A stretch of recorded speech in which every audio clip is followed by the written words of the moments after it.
Well, thank you for being with us today and wanted to be part of our series, leadership series, Appetizers for Success. So, Tom has been a friend of the Appetizers family, and Very he has much. contributed tremendously to our knowledge of how to further develop our leads.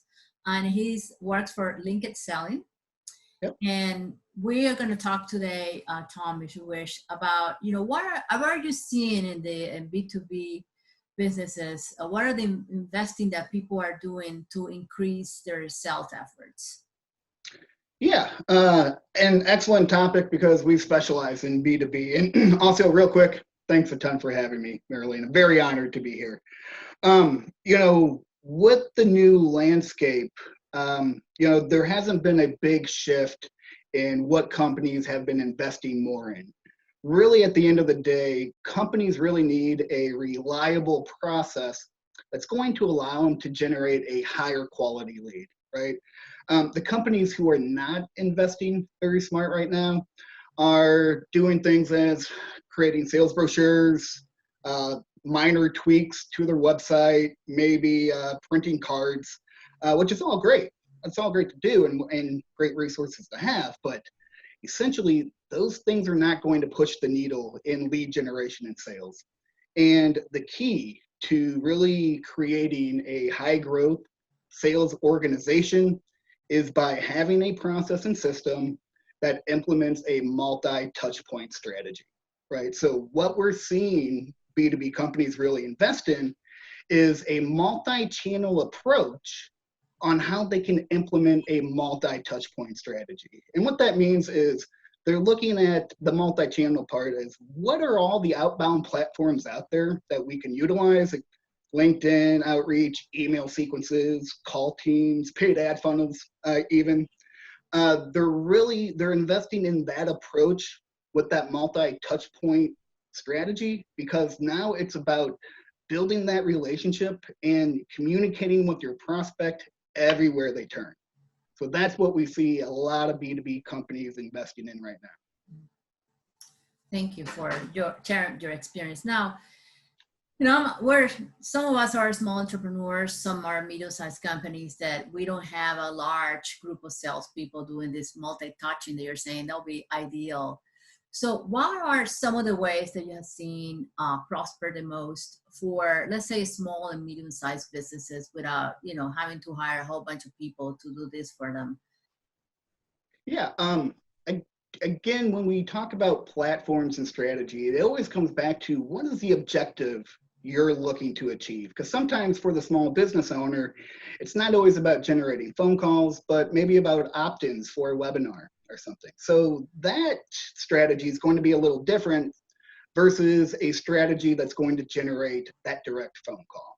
So let's focus on a strategy that's going to generate that direct phone call, right? That's going to be looking at creating processes in a multi-touch point campaign through LinkedIn. Outreach is a great platform for small business owners in the B2B space. And then also email sequences.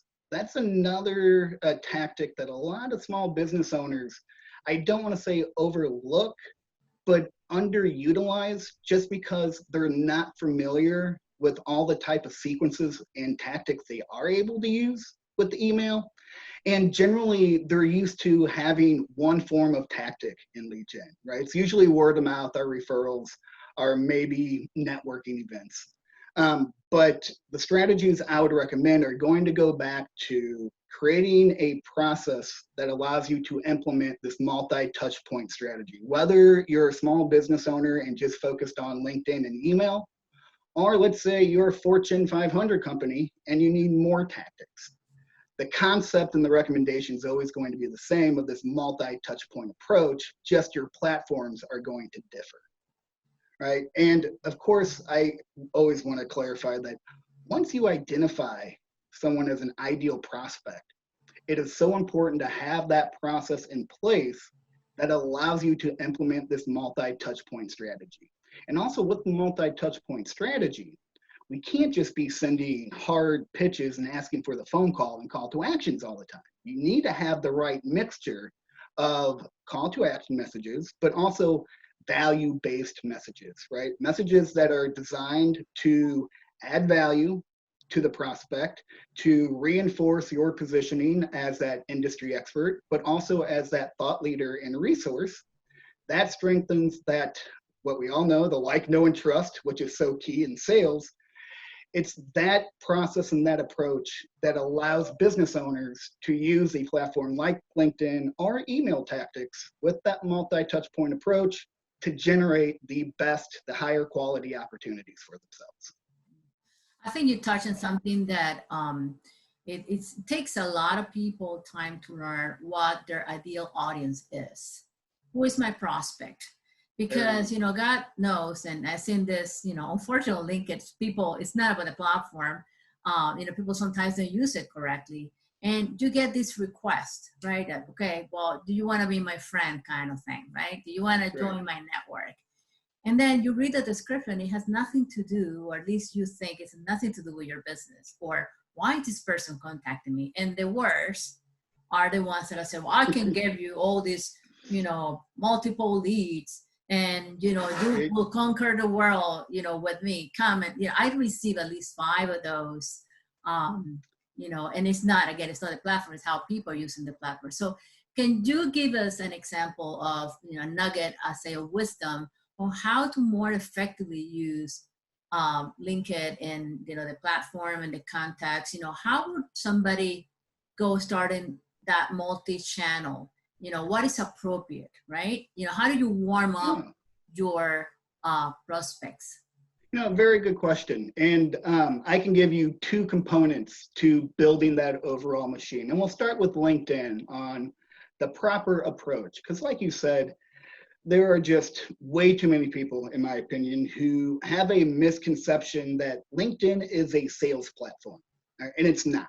And that's why we see so many people who, not just after connecting, but sometimes now in that actual connection request, they're giving you a sales pitch, a hard pitch, right? And that's not what the platform is designed for. So when we talk about the proper approach to using LinkedIn as an actual lead generation tool, there are 4 pillars essentially that we want to follow, right? The acronym is what we call LEAD, and it breaks down into leadership, elevate, attract, and then development of relationships. All right, and let's look at each one. The leadership is what you just alluded to a little bit ago about having that exact defined clarity on who exactly it is that you help.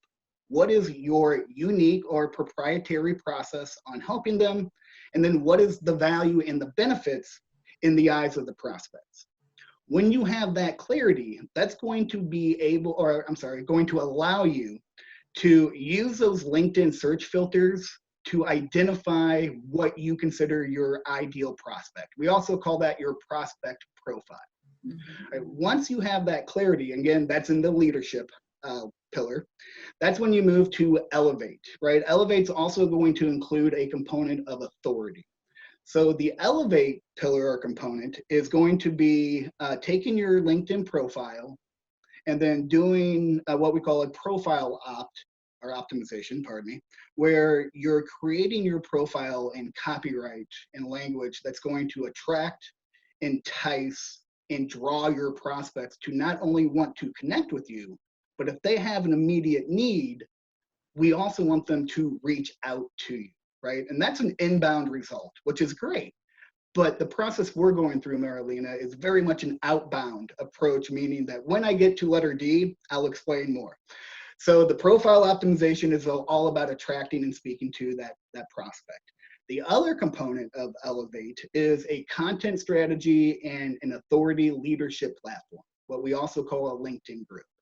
And when we talk about the content strategy and where that fits into the process, the content strategy in your LinkedIn group is always there for positioning and not for prospecting, meaning it's there to reinforce and to position you again as that thought leader, but also as that industry expert, right? We're not going to be asking for phone calls through that content strategy. It's about reinforcing that positioning and having you seen as that resource to your community. Same with your LinkedIn group. All right, so that takes care of the elevate/authority. Then you have attract. This is the big one. Now that you have that clarity of your prospect profile, now that you have your optimized profile, your content strategy, and your group, now it's time to use those defining variables to research and find your ideal prospects and then send out that personalized connection request to get them into your network. That's letter A, the third pillar, attract. Once they're in your network, then the fun begins, because we move to letter D, and that's the development of relationships. And this is where that multi-touch point sequence is going to come in. Whether it's LinkedIn, email, phone calls, paid ad funnels, combination of all the platforms, we can find thousands of studies that talk about it will take 5, 10, 15, 20, 25 touch points sometimes to go from prospect to lead to new client. That number is always going to vary. But what we do know for sure is that it's never going to be 1 or 2. That is why you need to have this multi-touch point sequence that sprinkles in those touch points that are value added, relationship building touch points, along with those call to action messages. So that's that one component we talked about. Now, let's say you have a group of prospects that work through that messaging funnel and they don't respond. They don't say yes to a phone call. They don't say, leave me alone or stop messaging or reach back later. Well, when we have a prospect enter our messaging funnel, whether they come from LinkedIn or email or paid ad funnels, whatever it is when they enter our funnel, there's only one of 2 distinct ways they will ever leave that messaging funnel. 1, they become a client, or 2, they opt out of all of the messaging, right? Other than that, we're going to have processes and systems set up to constantly reach out to those prospects. So after LinkedIn messaging, if someone doesn't respond, we're going to transition those prospects into an email sequence, a LinkedIn email follow-up sequence. And one step further, anyone who does not respond to that, we drop them into what we call the long game, a long-term nurture drip campaign that's designed to add value, keep you top of mind. So when that prospect situation changes, they're not doing Google searches, they're not researching on who to look or who to reach out to. They know who to reach out to. It's you. So that's the 2 components that people can take from this series or this interview and implement right now. Yeah. No, I thank you for reminding me of the process that I already learned. And yes, one of the things that was very striking to me, even though, I might have an MBA and whatever else studies our audience might have out there, is the reminder that, there's a part of this that is the human touch. It doesn't matter what kind of platform we choose to use to consolidate our funnels, and you have to keep at expanding your expertise to other people that might need you, that might discover you. The beauty of this is to be discovered, and to have a network of people that can talk highly of you. I remember in one of our sessions that I was very resistant on the fact that, well, are really people gonna pick up the phone when I tell them I want 15 minutes with you? And you prove me wrong. I remember I was very, very resistant. Like, nobody's gonna call me. They do have the time, because right now we're having crisis. Everybody has time on their hands. Yeah, sure. But the beauty of that is I have to know a lot of people in my network now. They're just not just a number. Like, I don't have all these followers or connections, as you call it in LinkedIn. It's more than that. It's people that know me, that know about what we can offer, as consultants and coaches, and so on, for every single person that is on LinkedIn. Even I'm coaching some people right now that are looking for jobs, and I'm just telling them how important it is for them to be discovered, for them to be known, very much, for them to work on the profile and be unique, because we all have something to offer one another, either business or individuals. And part of what you're talking about is, how do I cultivate with a multi-channel, all different touch points on people that might be interested in what my offering is. And so it's just so important. And businesses, small or large, will have to do that constantly. And in my view, the more focused that you are on the prospects that will buy from you, that's where you want to be. You don't want to be dispersed and want to reach out 1 million people. Well, not exactly in my case, but it's very difficult to maintain that. So focus on the ones that you have more prospects of converting into a solid lead and they can buy the products from you.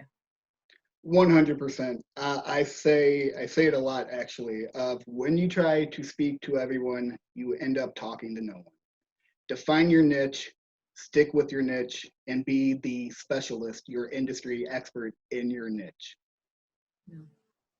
But I'm And sure. also to mention, I remember you being a little, I don't want to say defiant, but giving a little pushback on the process because again, it was, I don't respond to what I see on LinkedIn.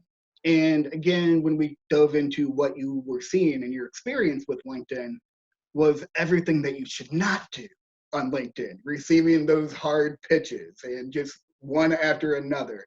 People sharing content that was just either directing you to a lead magnet, a sales page, or something just about them, right? It's when you shifted the focus where it's not about me. And I tell everyone, I'm sorry if it's a hard truth the first time hearing it, but it's never about us. It's about our prospects. It's not even about our solutions. It's always about the prospects. And when you put the prospect, their interest, that relationship first and add value to it, that comes through and that prospect feels that. And when we talk about also, building rapport, that doesn't just happen in a sales process when you get on the phone with them. It happens in the messaging process as well. And a big thing that I teach and I work with our agency team to do for our clients is injecting the personality of the client into the message. And remember, these don't have to be formal messages, right? We want to create copy that it's, I always say, best advice when copywriting, imagine you're sitting at the bar with a friend and they ask you, what do you do? Market your service to me. How would you explain it to your best friend? Right? Use that language because that injects your personality. And then when the prospect is reading and exposed to the messages, they're now exposed to your personality, and that's true relationship building. And that is what's going to push the needle in lead generation and sales. Right. That's great that you said that. It's about the other person, landing on the other person so that they are enticed to know more about, what is your offering, even if they don't need it. I think that has been the secret for many brands out there, larger brands, is they appeal to your humanity. They appeal to a basic need. How are you going to satisfy it? There's so many services and products and things out there. They might all be targeting the same need, but how you present that so that it's amicable, so that it looks like it's not complex.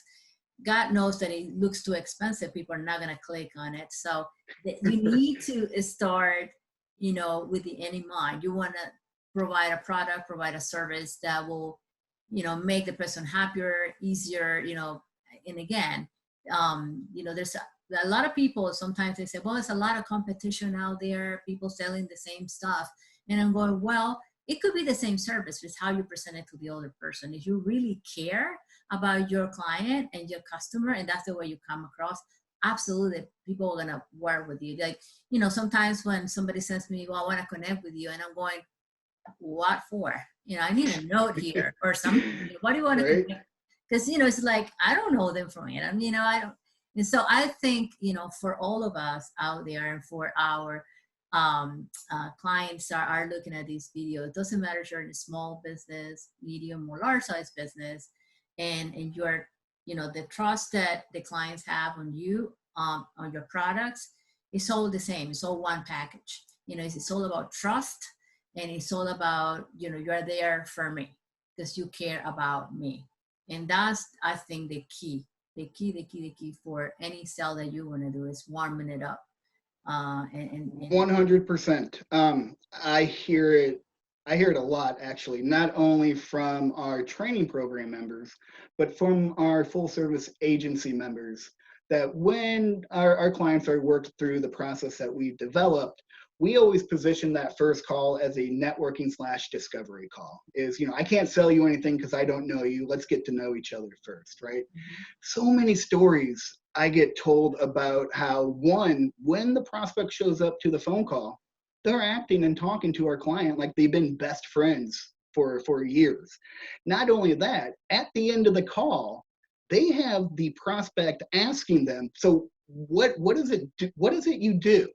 And again, it goes back to this, whether again small business owner, medium, large corporation, is you don't know what you don't know, and you don't know you have a pain unless someone helps you really identify that pain, right? And that is what this relationship first and value-based process allows you to do, is that it builds that relationship so they are enticed to learn more, because people now do business with those that they have a relationship with, that like, know, and trust, but also that thought leadership, that resource.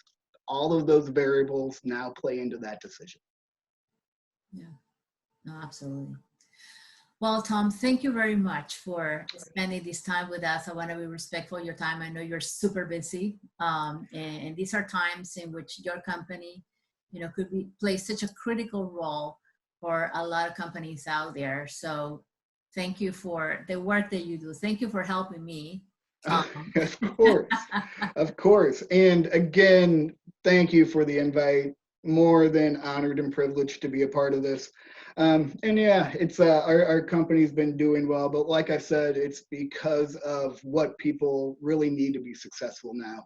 And it's tried and true, sustainable methodologies that are able to scale with that multi-channel approach. Great, excellent. All right, we'll keep at it. Well, thank you, Marilena. You as well, and I'm sure that you and I will connect very soon too. Oh, I'm sure. I need you in my life. Of course.